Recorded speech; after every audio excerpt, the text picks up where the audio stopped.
민수기 3장 5절에서부터 우리 13절에까지의 말씀을 읽었습니다. 우리 지난 시간의 이야기를 좀 살피시기 원해요. 1장과 2장 이스라엘 백성을 계수하고 그 2장에 이어서 그들의 진영을 우리에게 소개합니다. 지난주에 말씀을 통해서 우리가 살핀 것은 한 사람도 소중하지만 한 사람의 가치가 크게 나타날 수 있지만 한 사람으로만 살 수 없다라는 거예요. 특히 광야에서 가나안 땅으로 이동하는 그 과정을 우리가 살핀다면 절대로 혼자 살 수 없습니다. 시대를 가리켜서 광야다. 이 세상에 가야 할 바를 알지 못하고 어떤 것이 가치가 있는지를 헤매고 있는 우리들의 모습을 통해서 생각한다면 이 시대가 광야인데 그 광야에 나만 살아가는 존재, 나의 가치만을 강조하며 내 멋대로 살아가는 그 의미가 중요하게 여겨지지만 그대로 살 수 없다는 거예요. 점점점 세계가, 점점점 우리가 살아가는 시대가 어떻게 비춰집니까? 흩어지며 붕괴되며 또 한 번 우리 스스로가 소망을 품지 못합니다. 수많은 위기감을 느끼며 살아가는 게 우리 아이들의 모습이고 우리가 살아가는 우리들의 모습이에요. 그만큼 각 객체가 강조가 되어지면서 나타나는 시대는 염려예요. 두려움이에요. 그 가치를 우리가 다시 한번 깨달아 하나님은 공동체를 세우셨다. 나 한 사람이 아닌 한 몸을 통해 한 몸이 이루어서 또 하나의 공동체를 통해 살게 하셨다. 우리에게 주어진 역할을 강조하셔서 합력하여 선을 이루게 하셨다. 이 가치를 우리가 지난주에 살폈습니다. 3장에 와서는 이스라엘 백성에서 빠져있던 지파를 가리켜서 이야기하는데 그 지파가 누굽니까? 레위인이에요. 레위인 지파를 가리켜서 3장과 4장에 걸쳐서 이야기를 합니다. 이 본문을 통해서 우리가 생각해보는 가치는 레위인에게만 주신 것이 아니라 동일하게 우리에게도 말씀하셨다예요. 우리가 읽진 않았지만 1절에서부터 4절까지는 아론 지파, 모세와 아론 지파를 가리켜서 제사장으로서의 이 직무가 그 지파를 통해서 이루어지게 될 것이다. 이렇게 말씀을 하시고 5절에서부터 13절까지는 나머지 지파, 모세와 아론도 레위 지파입니다. 모세와 아론도 레위 지파이지만 그들을 빼서 제사장과 특히 아론의 지파는 이 아론의 이 혈통을 통해서 대제사장이 이어지도록 그 제사장 직분을 맡기셨다면 나머지 레위 지파 형제들을 통해서 성전을 다스리는, 성전을 위해서 일할 수 있도록 또 세우셨다라는 거예요. 그들을 구별하여 세우시고 그들의 수가 몇 명이며 그들의 역할이 무엇인지를 자세하게 기록하고 있는 게 3장입니다. 3장과 또 4장에 가서도 또 그들의 지파를 소개하면서 우리에게 강조해서 이야기하는데 3장을 가만히 읽다 보면 아론 지파, 레위 지파, 그들의 계수, 그들의 역할이 강조되어지는데 전혀 다른 이스라엘 백성들에게 사용되어 있지 않은 또 다른 표현이 나타나게 되어져요. 그 표현이 12절의 말씀입니다. 우리 12절의 말씀 같이 읽도록 할게요. 우리 12절의 말씀을 같이 보도록 하겠습니다. 같이 읽습니다. 시작. 보라, 내가 이스라엘 자손 중에서 모든 자를 대신하여 하였은즉 레위인은 내 것이라. 여러분 어때요? 이 말씀의 뉘앙스가 긍정적으로 느껴지십니까? 부정적으로 여겨집니까? 어떻게 느껴져요? 12절의 말씀이 레위인을 가리켜서 너는 내 것이다. 이 표현이 긍정적으로 느껴져요? 부정적으로 느껴져요? 별로 느낌이 없으세요? 네? 비도 오겠다. 이 감성이 충만해서 다른 생각이 여러분 생각해 보세요. 이 표현이 너는 내 것이다. 누가 나에게 찾아와서 너는 내 것이다 하면 기분이 좋아요, 나빠요? 물론 그 사람이 이상한 사람이면 기분이 안 좋아. 하지만 멋진 사람이 혹은 예쁜 사람이 당신은 나의 것입니다 라고 했을 때는 긍정적인 거예요. 우리가 사랑하는 아내, 사랑하는 자녀들을 가리켜서 우리가 마음껏 표현하지 않지만 우리의 마음속에 무슨 마음이 있습니까? 너는 내 거야, 내 자식이야, 우리 식구야, 이런 마음이 있잖아요. 그러면서 그 마음이 애착과 사랑과 긍정적인 마음이 쏟아져 나가는 것을 보게 되어집니다.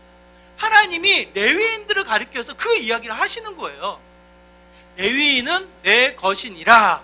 근데 이 말씀을 하실 때에 그냥 내 것이다라고 강조하고 끝나는 것이 아니라 뭔가 설명을 붙여서 13절의 말씀을 이야기하는데 설명이 이렇습니다. 우리 13절의 말씀도 한번 같이 읽어볼까요? 13절의 말씀이 내 것이다라는 근거, 내 것이라는 설명을 우리가 하고 있는데 이렇습니다. 같이 읽겠습니다. 시작.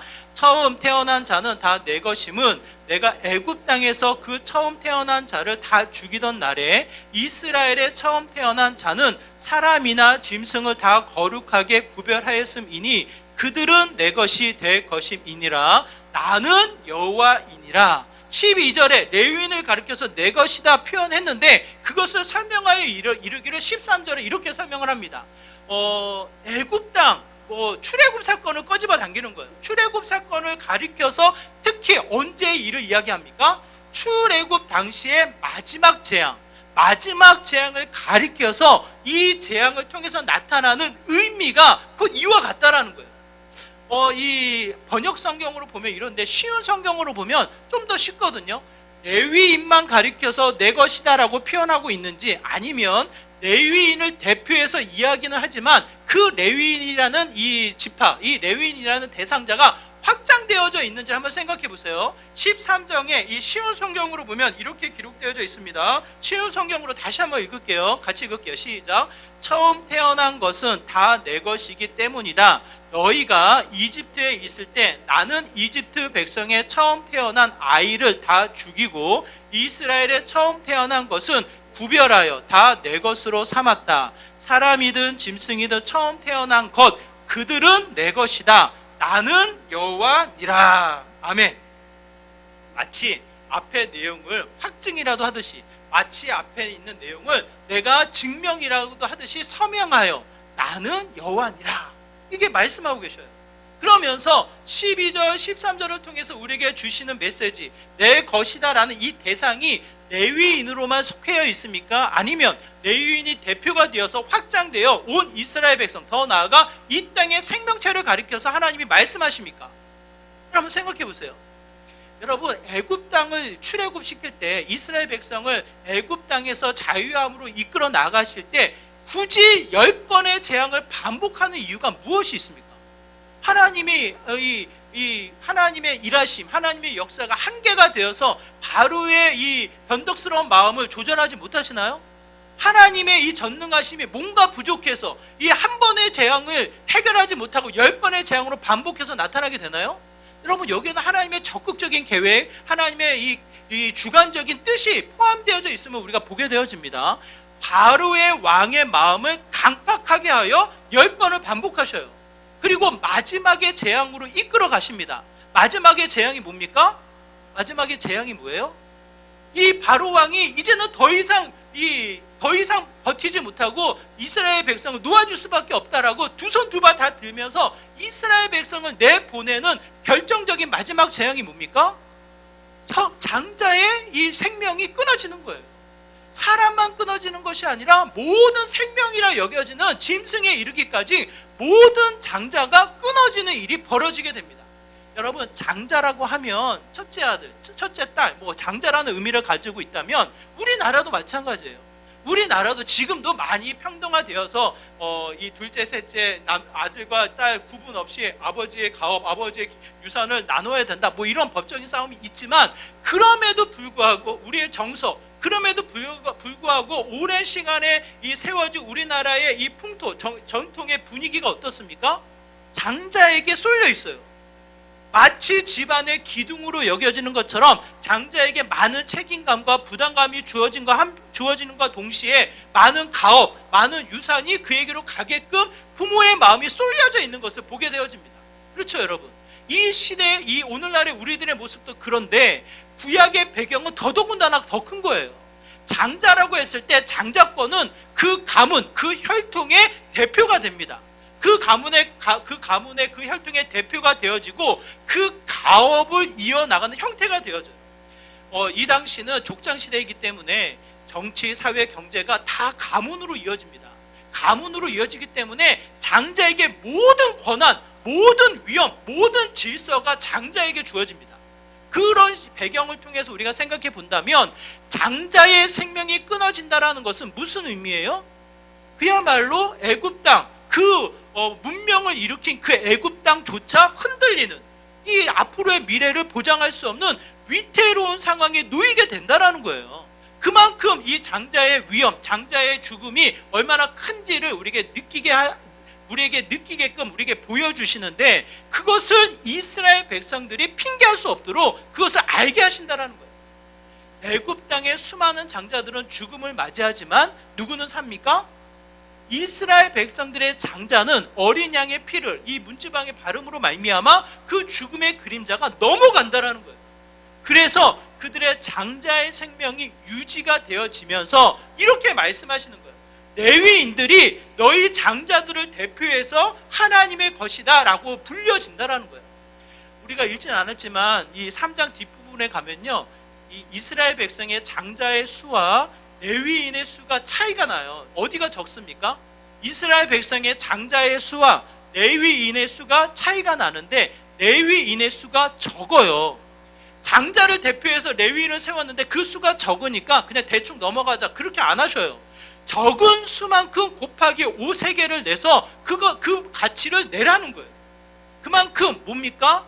장자를 통해서 레위인이 대표가 되어지고 레위인들을 통해서 선명히 드러나는 것은 뭐예요? 모든 것이 누구의 것이다? 누구의 것이다? 가만히 따져보세요. 레위인만 하나님의 것, 마치 오늘날 사역자만 하나님의 소유, 하나님의 이 집중해서 하나님의 은혜를 받으며 살아가는 것, 사역자로만 제한할 것 같은데 그렇지 않다라는 거예요. 하나님은 그 레위인들을 중심에 두시고 그들에게 이스라엘 백성들이 어디에 가든지 무슨 일을 하든지 레위인들을 통해서 선명히 깨닫도록, 뭐예요? 하나님의 것이라는 것을 깨닫도록 우리에게 보여주신다라는 거예요. 그들이 곧 내 것이다 라고 하나님 말씀하신 것처럼 한번 생각해 보시기 바라요. 그러므로 이스라엘 백성을 통해서 나의 것이다 하나님이 말씀하셨을 때에 그 말씀이 긍정적으로 여겨집니까? 부정적으로 여겨집니까? 우리는 누구의 것이에요? 사랑하는 남편, 사랑하는 가족의 것입니까? 우리가? 나는 나의 것이죠. 나의 감정, 나의 생각, 나의 이 계획이 너무나도 소중해요. 나의 것으로만 멈춰버립니까? 그렇지 않다는 거예요. 성경을 통해서 또 한 번 우리에게 선포하시며 분명히 깨닫도록 말씀하시는 것은 하나님이 말씀하시기를 나의 것이라는 거예요. 그 말이 무엇을 의미합니까? 우리가 그 의미를 우리가 생각해 보길 원하는데 오늘 본문에 나와 있지 않지만 우리가 너무나도 잘 알고 있어요. 나의 것이라고 했을 때 그 가치는 무엇을 의미합니까? 철저하게 지키며 보호하며 어떻게 해요? 이끌어 나간다라는 거예요. 그냥 내버려 두지 않는다라는 거예요. 이사야서 43장 1절과 2절 이사야 선지자가 선명하게 고백을 합니다. 이사야서 43장 1절과 2절의 말씀인데요, 우리 같이 한번 읽어볼까요? 함께 있습니다. 시작. 야곱아, 너를 창조하신 여호와께서 지금 말씀하시느니라. 이스라엘아, 너를 지으신 이가 말씀하시느니라. 너는 두려워하지 말라. 내가 너를 구속하였고 내가 너를 지명하여 불렀나니 너는 내 것이라. 네가 물 가운데로 지날 때에 내가 너와 함께할 것이라. 강을 건널 때에 물이 너를 침몰하지 못할 것이며 내가 불 가운데로 지날 때에 타지도 아니할 것이요 불꽃이 너를 사르지도 못하리니. 뭐라고 이야기합니까? 하나님이 이 자신을 가리켜서 지명하여 이스라엘 백성을 가리켜서 뭐라고 이야기하셔요? 지명하여 너는 내 것이다. 그 의미가 뭐냐? 이 2절에서 이야기를 해요. 물이 있는 곳에 가도 그 물에서 우리를 지킬 것이며 물이 없는 곳으로 가도 그 사막에서 우리를 입히고 먹이시며 돌볼 것이며 그야말로 어떠한 위기와 어떠한 상황에 놓여있던지 간에 내 것은 어떻게 해요? 내가 지킨다예요. 내 것은 내가 돌본다예요. 그 어떠한 일이 있어서도 내 것은 포기할 수 없다라는 거예요. 내 것에 가치를 두고 이와 같이 하나님이 우리에게 말씀하신다라는 것을 이야기합니다. 그러므로 우리가 또 한 번 깨달을 것은 하나님이 우리를 가리켜서 우리로 하여금 하나님의 소유, 하나님의 것이 된다라는 것을 이야기하는 거예요. 그런데 우리의 마음은 어떻습니까? 끊임없이 내 건이냐, 내 착각 속에 헤매고 있는 우리들의 모습이라는 거예요. 여러분 한번 생각해 보세요. 우리 어린 아이들이 막 놀다가 제일 먼저 싸우는 게 뭡니까? 우리 아이들이 막 놀다가 싸우는 게 뭐 유치원에서 놀거나 놀이터에서 놀면 그냥 지 혼자 놀면 되는데 누가 와서 같이 놀아. 같이 놀다 보면 싸우는 이유가 뭐예요? 싸우는 이유가 내 거야. 예요, 내 거야. 내 거를 강조하며 내 거를 주장하며 내 거를 지키기 위해서 싸우는 형태를 취하는데 그 싸움이 어른까지 이어집니다. 이 시대의 흐름으로 나타납니다. 우크라이나와 러시아가 왜 싸웁니까? 자신의 국익을 포기하지 못해서 내 거라고 주장하며 싸우는 거예요. 그 싸움이 국제적인 정세에서만 나타난 것이 아니라 우리의 삶의 현장을 통해서 끊임없이 반복돼서 이야기합니다. 내 것을 지키기 위해, 내 것을 더 넓히기 위해, 내 것을 더 많이 늘리기 위해 일한다라는 거예요. 그런데 여러분 한번 생각해 보세요. 마침 우리가 역대하서를 우리가 큐티를 하고 있는데 매일매일 그 말씀을 우리가 묵상하고 있는데 금요일 본문을 한번 떠올려 보세요. 금요일 본문이 역대하 9장입니다. 역대하 9장에 보니까 솔로몬의 이 위엄, 그 위엄으로 표현하기 어려운 화려한 위엄, 각지에서 몰려들어와 사신들이 몰려와서 각 나라의 이 귀중품들을 가져와서 이 솔로몬을 대면합니다. 금과 은과 보화가 넘쳐납니다. 금이 넘쳐나니까 이 방패를 만들어요. 여러분, 금으로 방패를 만드는 이유는 뭡니까? 이 국방력을 강화시키기 위해서 금으로 방패를 만들어요. 여러분, 금으로 방패를 만들면 창으로 금방 뚫려요. 철로 만들어야지 단단한 이 방패가 되지 금으로 만들 필요가 없어요. 금으로 방패를 만드는 것은 자신의 위엄, 자신의 화려함을 드러내기 위해서예요. 그만큼 이 각지에서 몰려들어오는 금과 은이 넘쳐나서 방패를 만들고, 상아, 이 코끼리 아마 뿔로 여겨지는데 그걸 통해서 보좌를 만들어요. 보좌를.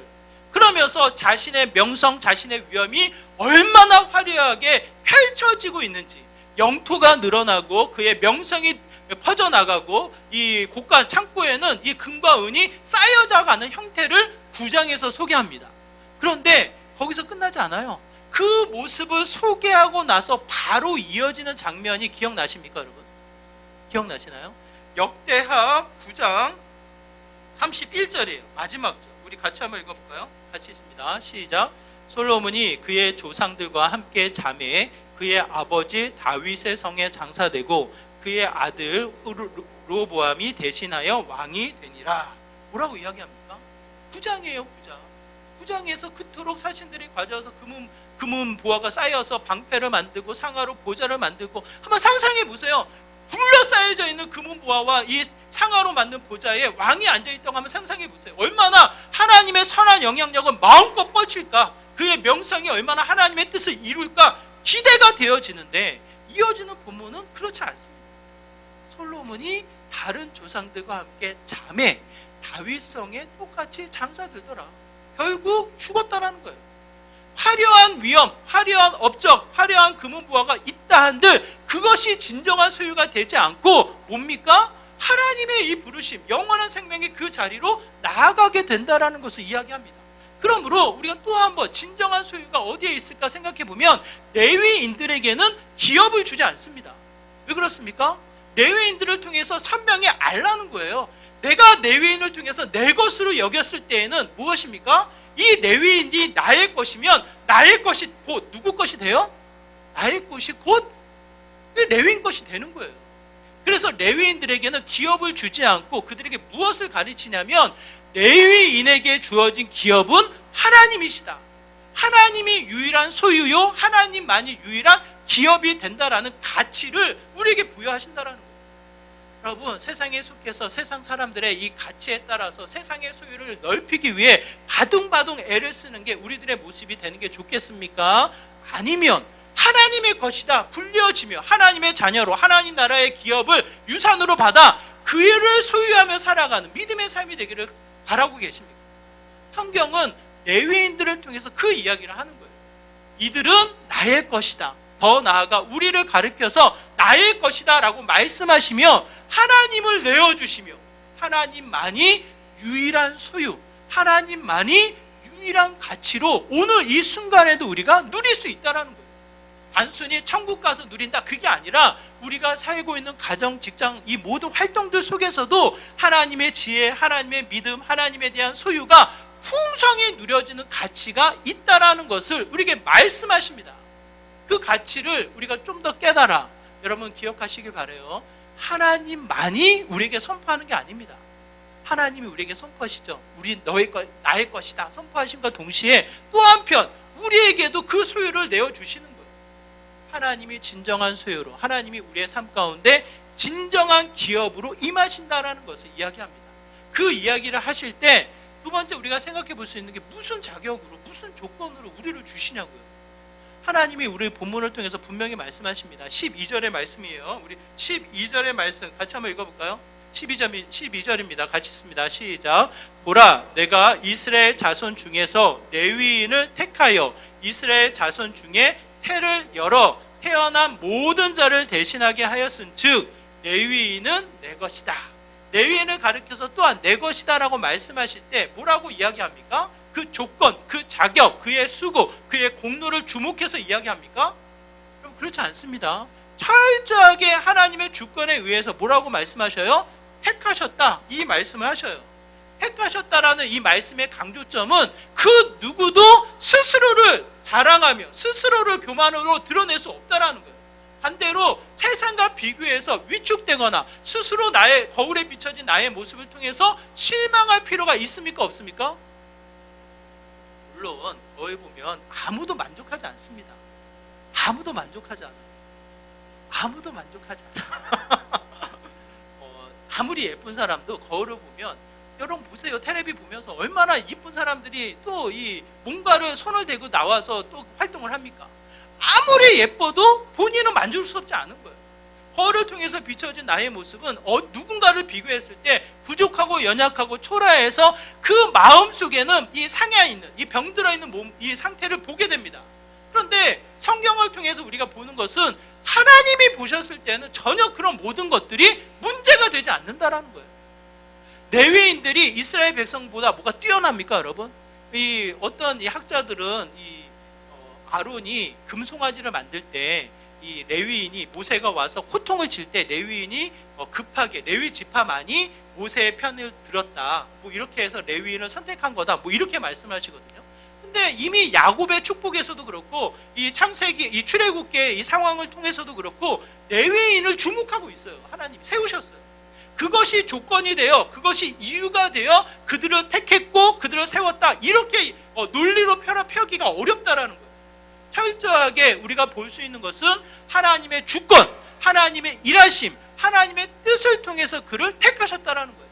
그러므로 그 하나님의 택하심을 받은 우리는 어떻습니까? 교만할 수 없고, 그렇다고 해서 좌절할 수 없고, 다른 사람을 향해서 자만할 수 없고, 그렇다고 해서 다른 이들에게 실족되어서 그냥 어두운 가운데 침몰해버리는 이 상한 심령으로 머무를 수 없다라는 거예요.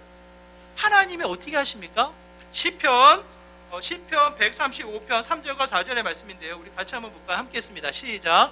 여호와를 송축하라. 여호와는 선하시며 그의 이름이 아름다우니 그의 이름을 찬양하라. 여호와께서 자기를 위하여 야곱 곧 이스라엘을 자기의 특별한 소유로 택하셨음이로다. 여러분, 여기서 중요한 표현입니다. 야곱이 긍정적인 표현인가요? 부정적인 표현인가요? 이스라엘 백성을 가리킬 때 야곱이라고 불려지는 것은 그렇게 좋은 이름이 아니에요. 왜? 야곱이라는 이름이라는 뜻 자체가 속이는 자라는 이름의 뜻이고, 야곱이라 불려졌을 때 야곱은 아버지를 속이고 형을 속이고, 그로 인해서 이 오랜 시간 삼촌에게 속임을 받아 이 여러 가지 죄의 근성을 드러내는 자의 모습이었단 말이에요. 하나님이 그를 대면하고 그를 또 한번 새롭게 하셨을 때에 이스라엘이라 불려집니다. 그러므로 야곱이라는 이름은 부정적인 표현이에요. 그 모습이 야곱으로 불려지거나 혹은 이스라엘로 하나님이 택하거나 상관없이 하나님이 그들을 택하셨다라는 거예요. 택하셨을 때 어떠한 소유로 불려집니까? 여러분, 어떠한 소유요? 왜요? 특별하다는 거예요. 특별하게 우리를 소유하셔서 그를 택하셨다라는 거예요. 그러므로 하나님이 나의 것이다, 이 말씀에는 얼마나 큰 의미가 그곳에 담겨져 있습니까? 이미 우리를 소유 삼아 우리로 하여금 세상의 것과 비교할 수 없는 하나님 나라, 하나님 자신을 내어주시며 진정한 소유를 누리도록 우리에게 관계를 맺게 하셨다는 거예요. 더더군다나 우리를 부르실 때에 우리의 어떠한 조건, 어떠한 자격, 어떠한 공로와 수고를 바라보지 않는다는 거예요. 하나님이 택하셨음을 이야기합니다. 여러분, 자녀를 낳고 자녀를 삼으실 때 조건을 따지죠. 아, 얘는 내 눈을 닮았으니까 내 자녀. 아, 얘는 내 똑똑함을 닮았으니까 내가 좀 더 사랑해야지. 우리 아이들, 우리 자녀들을 생각했을 때 닮은 자녀들로 내 자녀를 삼습니까, 여러분? 그렇게 되나요? 그렇지 않습니다. 알 수 없는 신비로운 하나님의 생명체가 우리에게 찾아와서 났을 때에 그 자체가 생명이 되는 거예요. 우리가 배 아파서 나는 출산해서 난 그 자녀들만 그런 것이 아니라 입양이란 절차, 마음으로 낳는다라고 해서 입양이란 절차를 밟았을 때도 동일합니다. 철저하게 서류가 정리되어지고 아이가 집을 찾기 전까지는 철저하게 부모와 자녀가 만날 수가 없어요. 입양 무슨 센터에 가서 골라 재미로 골라서 이 아이요 이렇게 잡는 게 아니에요.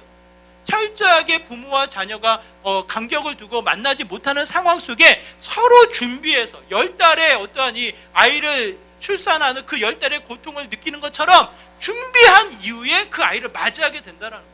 내가 골라서 내 자녀 삼는다? 아니에요. 철저하게 뭡니까? 주어져서 택함을 받아 그 아이는 자녀가 되는 거예요. 그래서 그와 동일하게 하나님이 우리를 찾아오셔서 우리로 하여금 나의 것으로 삼았을 때 그 모든 상황에 모든 위기에 우리를 지키시고 돌보시는 상황으로 이끌어 가실 때 아무런 조건 없이 우리를 어떻게 하십니까? 그의 자녀 삼으시고 그의 소유 삼으시고 그의 백성으로 임하게끔 우리를 이끄신다라는 거예요. 그러므로 또 한 번 하나님이 우리를 가르쳐서 나의 것이다라고 이야기했을 때 우리는 감사하며 그 은혜를 누리며 또 한 번 하나님을 찬양하며 예배하는 믿음의 삶의 모습이 됩니다. 왜? 아무런 조건이 없으니까. 창세기 1장 4절, 5절, 6절도 마찬가지예요. 창세전에 예정하사 우리를 택하셔서 그의 자녀 삼으시고 그 이야기를 우리에게 동일하게 하시거든요. 하나님은 그 누구도 그 어떠한 모습도 우리로 하여금 교만하지 않도록, 그렇다고 해서 가장 비참한 자리에 머물러서 헤매는 자리로 머물지 않도록 우리를 귀하게 특별하게 우리를 택하셨다는 거예요. 그 택함을 받는 우리는 끊임없이 감사하며 주님을 예배하는 믿음의 삶이 됩니다. 더더군다나 우리를 통해서 반드시 이루고자 하시는 하나님의 뜻이 있습니다. 오늘 본문에 보면 7절인데요. 여러분, 이 레위인 생각하면 무슨 일을 할 것 같아요? 레위인, 레위 지파, 하나님의 일을 맡아서 하는 이들을 생각하면 무슨 일을 할 것 같아요? 그래도 우리가 좀 들었기 때문에 성막을 중심으로 관리하고 성막을 중심으로 이동하고 예배하는 자리에 찬양하고 성막을 지키는 자리에 문지기를 하고 마치 성전에서 하나님을 위한 일을 할 것이다, 이런 생각이 들지 않습니까? 오늘 본문의 7절은 그 모습을 이렇게 소개를 합니다. 우리 7절의 말씀 같이 한번 읽어볼까요? 7절입니다. 같이 있습니다. 시작. 그들이 회막 앞에서 아론의 직무와 온 회중의 직무를 위하여 회막에서 심우하되, 뭐라고 이야기해요? 아론의 직무와 온 이스라엘의 이 직무를 맡아서 감당하고 있다라는 거예요. 마치 우리가 생각했을 때에는 레위인이니까 제사장 직분을 감당하고 있는 아론 지파를 도와서 성전의 일들, 성막의 일들을 도와서 잘 감당하겠지, 이 정도는 우리가 쉽게 이해하는데 더더군다나 이어지는 것은 뭡니까? 온 이스라엘을 위한 직무가 또한 주어졌다라는 거예요. 여기에서 우리가 직무라는 단어를 살펴야 하는데, 직무란 세상의 일들을 가리켜서 주어진 역할을 감당한다, 그 정도의 의미가 아니라 어떠한 의미가 담겨져 있냐면 섬김, 봉사라는 단어가 포함되어져 있습니다. 단순하게 내게 주어진 내가 월급을 받기 위해서 일한다, 그런 의미의 일의 개념을 소개하지 않고 주어진 위치에 세움을 받은 그 자리에 택함을 받아 철저하게 수고하며 섬기며 봉사하며 뭐예요? 하나님의 일과 함께 온 이스라엘 모든 이웃을 섬기며 하나님의 일을 돕도록 세움을 받았다라는 거예요. 자, 이 말씀의 가치를 신약으로 와서 예수님의 가르침으로 한번 연결해 보시기 바라요. 예수님이 제자들을 가르쳐서 이야기합니다. 너희가 제자인 줄 알 것이다. 이런 마음, 이런 모습을 보이면 다른 사람들이 제자인 줄 알 것이다, 이렇게 말씀하시거든요. 그때 예수님이 뭐라고 말씀하십니까? 말씀 연구하고 말씀을 제대로 전하고 철저하게 전도하고 기도하고 예배하고 찬양하면 세상 사람들이 내 제자인 줄 알 것이다, 이렇게 말씀하시나요? 뭐라고 이야기하셔요? 서로 사랑할 때.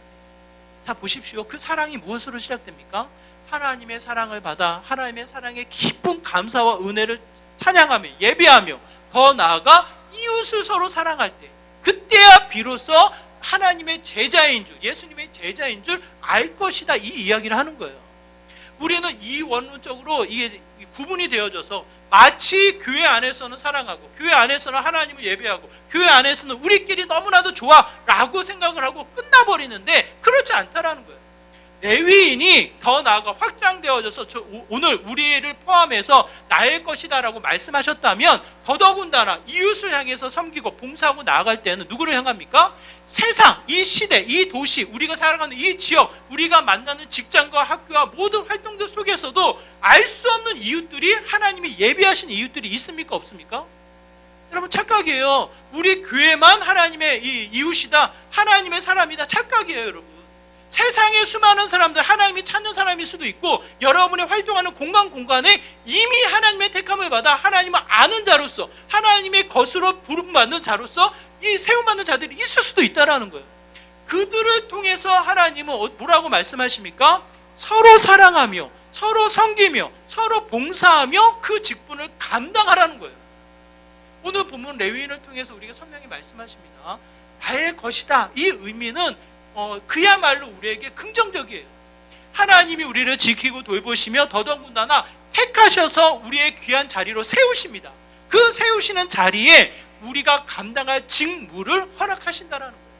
세상 사람들처럼 내가 해야 할 일을 해서 내가 대가를 받아야 된다, 그런 개념이 아니라 수고하며 섬기며 봉사하도록, 더더군다나 하나님의 사랑을 나누어 나가는 축복의 통로가 되도록 우리에게 말씀하신다는 거예요.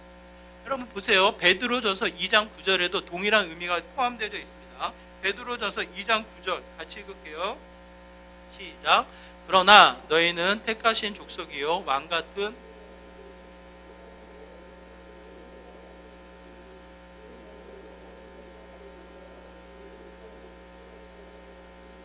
아름다운 덕을 선포하게 하려 하심이라. 소유된 백성이다. 왕같은 제사장이고 택하신 족속, 하나님의 소유된 백성인데, 그 백성이 무슨 목적으로 세움을 받았습니까?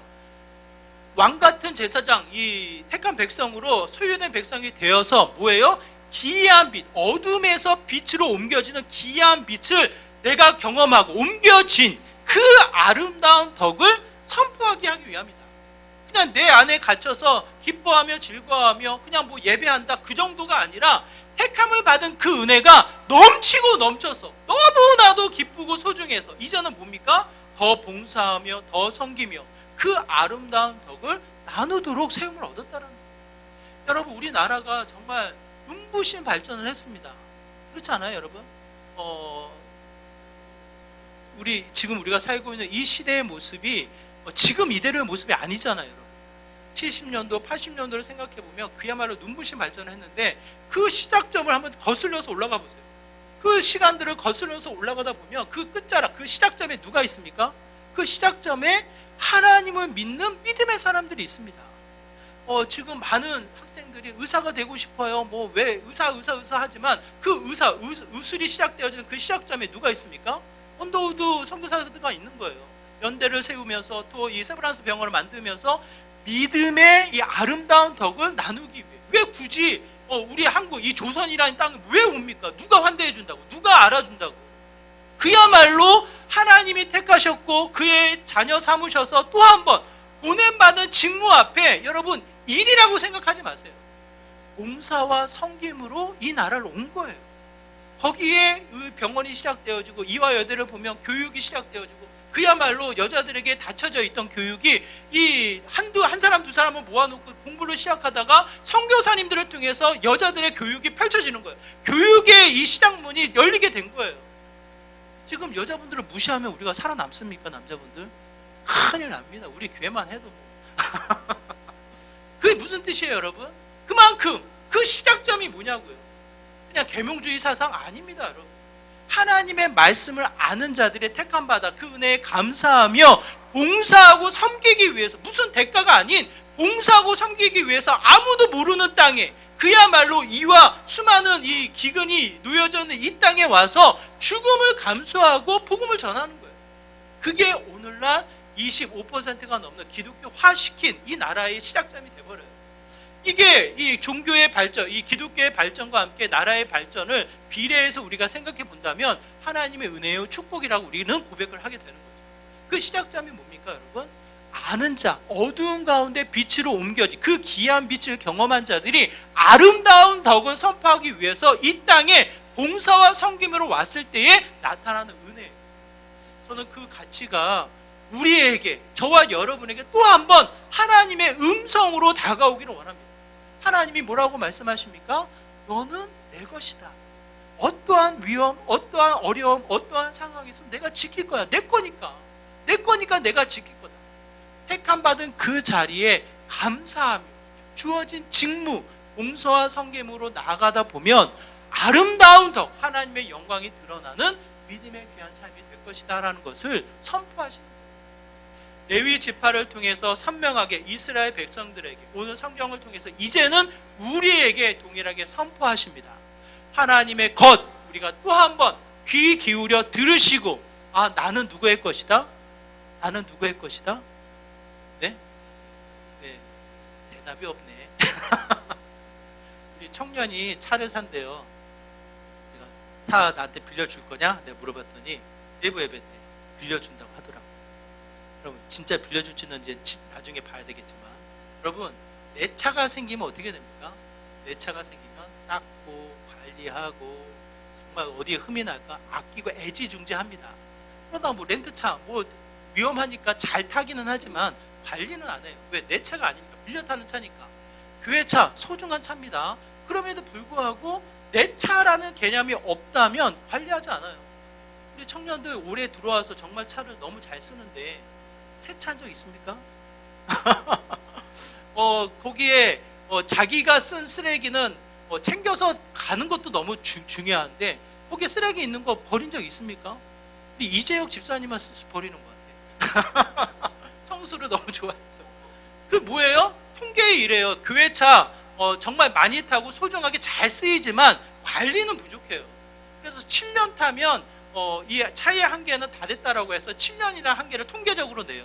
그만큼 뭡니까? 내 차를 7년 타는 사람이 어디 있습니까? 관리하고 아끼면서 돌보면서 타는 거지.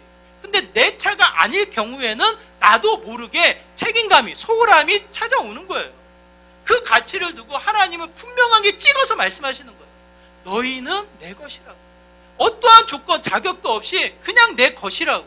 그래서 철저하게 나를 지키고 돌보고 아낄 거라고. 그리고 더 나아가 내가 할 일을 우리에게 맡겨 서로 봉사하며 섬기는 그 자리를 통해서 뭡니까? 베드로전서 2장 9절 아름다운 덕을 나타나게 선포하게 할 것이다. 우리에게 말씀하신다라는 거예요. 저는 저와 그 가치를 기억하셔서 우리의 일상에 끊임없이 하나님의 음성이 울려 퍼지기를 소망합니다. 나의 것이다. 너는 나의 것이다. 너의 가정, 너의 직장, 너의 모든 삶의 여정이 나의 것이다. 하나님이 지키고 돌볼 것이며 그 자리를 택하셔서 또 한 번 봉사하고 섬기는 자리로 놀라운 역사를 이루게 하실 것이다. 하나님의 음성을 통해서 또 한 번 우리의 일상을 통해 하나님의 예배, 하나님의 영광이 나타나는 믿음의 귀한 삶 되시기를 주님의 이름으로 축원합니다.